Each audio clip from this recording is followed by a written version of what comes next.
Hello everybody and welcome to my channel. Today I'm introducing you to a new series that is going to be a part of my channel, and that is a full starters guide playlist for Escape from Tarkov that will cover everything you need to know in order to get started with EFT, which stands for Escape from Tarkov.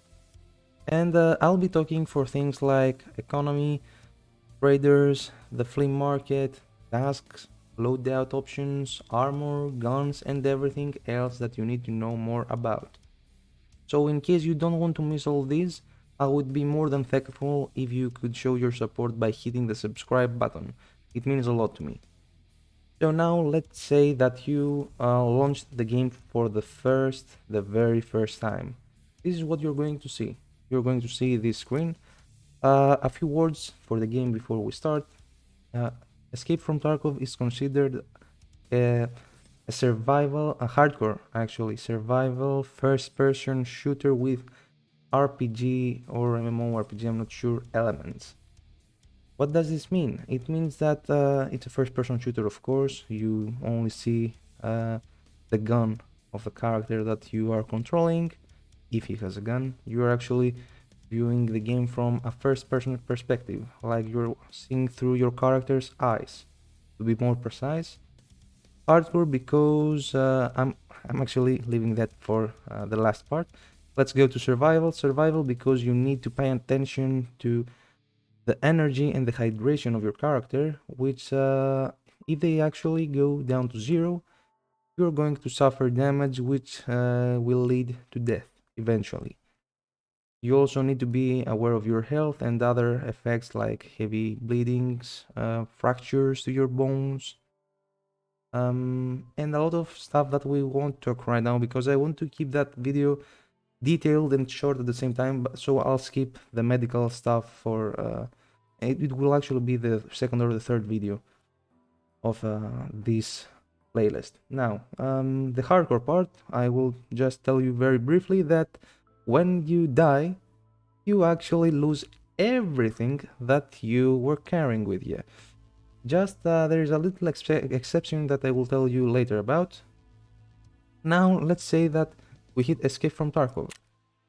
As you see, we have two options here that we can select between, the Scav and the PMC.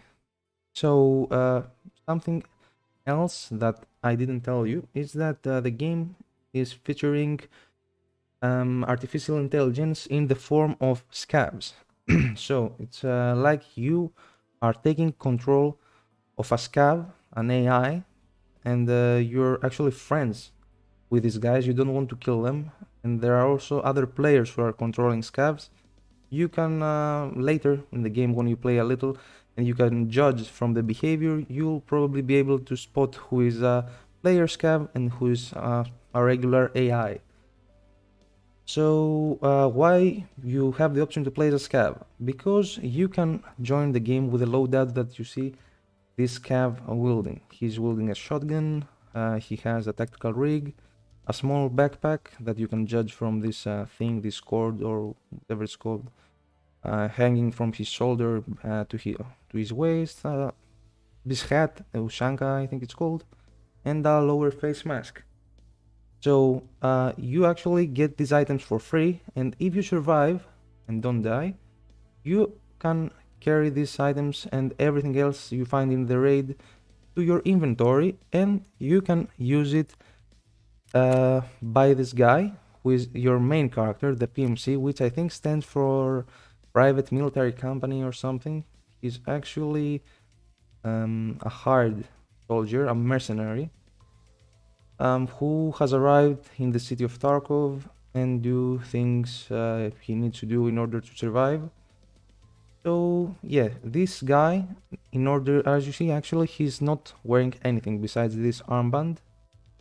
And in order to wear things, you need to go to your character section, which is your sorry, your inventory. And as you can see here, I got a gun. It has some attachments. It's actually broken down. I can always reassemble it. I am doing this for storage purposes.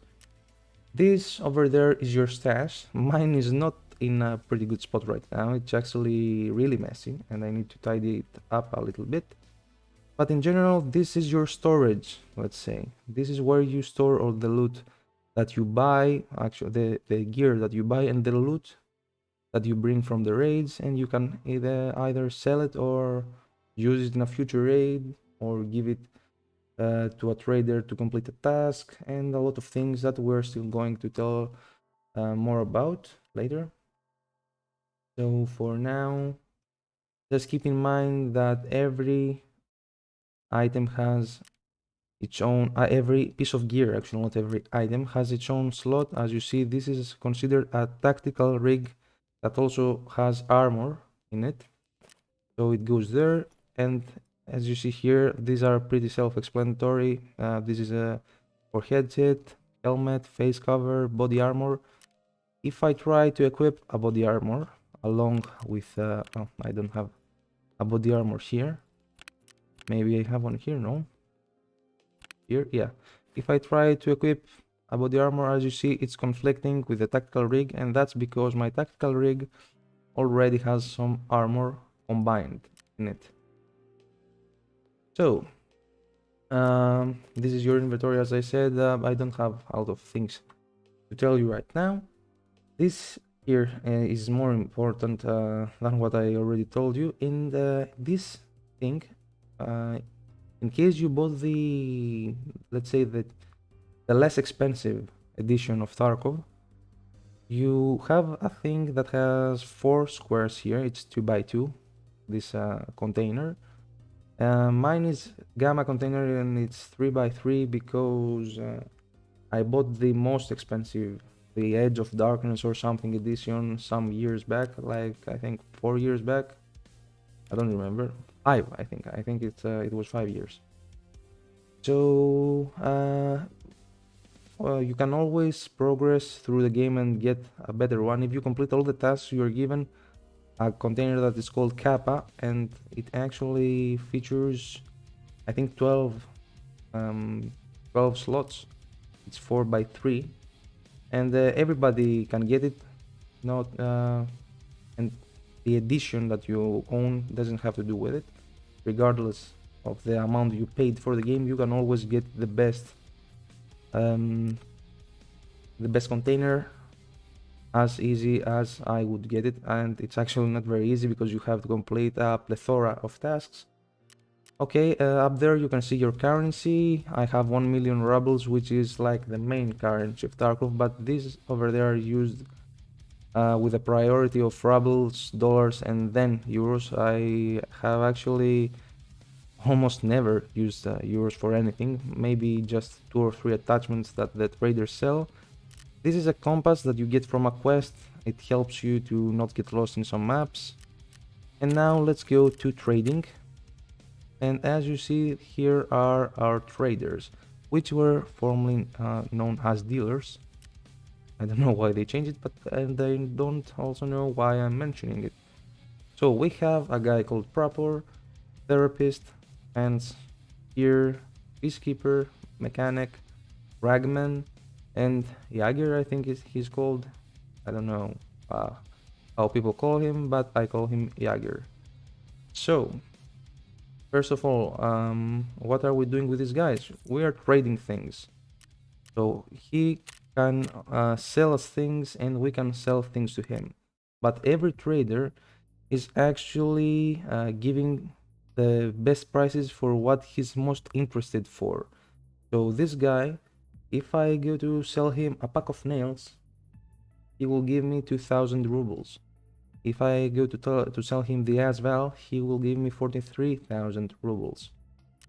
If I go now to therapist and try to sell her the pack of nails, he will actually not give me a lot more, but as you see, I can't sell the weapon to her because she's not interested in this item. I can sell her though some medical kits.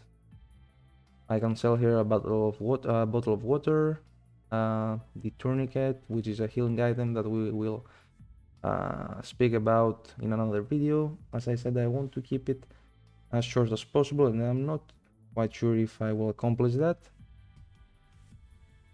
So yeah, the traders, every trader sells different items. He also accepts different items, and some items, for some items, he gives you more money than he would give for someone else actually would give. Let's take by example the skier here. For the Asval, he gives us 42,700 rubles. If we go to mechanic, he will give us 48. So you gotta be careful about what you sell and to who you sell it to. There are, let's say, for a more general purpose, because you might want to get started with the game already, everything that is not a gun, if it's a key, if it's a tool, a constructing item or whatever, medicines, provisions, food, water, stuff, keys, devices, electronic devices, whatever it might be, the therapist will give you the best prices. While mechanic is the most important guy. You want to sell the most of your things to mechanic, then to skier, and last to prepper. In order to unlock peacekeeper, you need to reach some certain level, so you shouldn't be worried about this guy early enough in the game, maybe after level 12. But all these things are things that we will be mentioning later in the game and later in the playlist that I'm starting from now. The last option is Hideout, and it's actually what the option says. It's your personal, your very own hideout. As you see, I have some things here. The first time you open the game, it won't be like it is now in your screen, because I have upgraded a lot of stuff. Not a lot actually, but the very first few levels of everything around. As you can see, you can walk freely in the hideout. In order, you, let's say you want to just spend some time, get the vibe of the survivor that's hiding underground and something. You can always try weapons out here. You can check the recoil, attachments, and a lot of stuff. So let's view it from the top. You can see you have some things that you can click on, the shooting range. If I remember correctly, you will have fewer, maybe, I don't know, 3, 4 options to click on. And let's say the generator will start, it will be level 1, and you want to get it to level 2, level 3. You can upgrade it, and you actually need to fulfill everything that's listed here. These are the requirements. I need to have security level 3, vents level 3. I need these items, and I also need to have mechanic level 3. Something that I didn't mention, I will mention in the second video of the series about the traders and their levels and all this. I just wanted to tell you the very basics for now, and these actually are the very basics. Let's also try to hit the next here. You can see the maps that are available right now. It's woods, interchange, customs, factory, reserve, lighthouse, shoreline.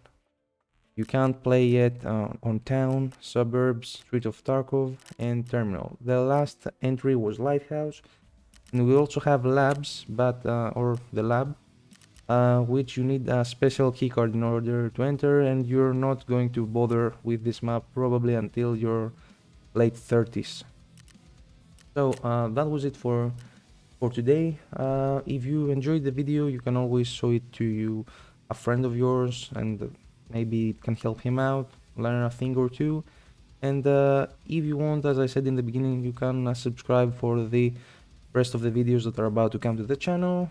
And yeah, basically that was it. Thanks a lot for watching and sticking up to this part. I'll see you in the next one.